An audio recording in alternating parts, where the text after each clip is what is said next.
jika sebelumnya kan PAM Opin ini selalu ngepam di objek-objek vital dengan persenjataan lengkap. Mungkin kalau di tempat pariwisata khusus tempat pariwisata enggak ada. Jadi pakaiannya pun nanti dibedakan. Jadi tidak mungkin lah di tengah panas mereka harus menggunakan dasi. Tidak ada seragam kaos panjang atau apa. Hanya situasi ini kita perhatikan protokol kesehatan. Jadi seperti apa sih nanti orang datang aman, dia pulang aman.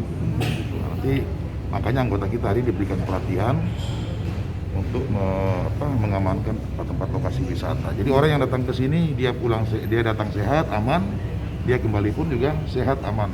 Mungkin dalam setiap satu objek pariwisata itu nanti bakal dikawal oleh berapa anggota, Pak Juri?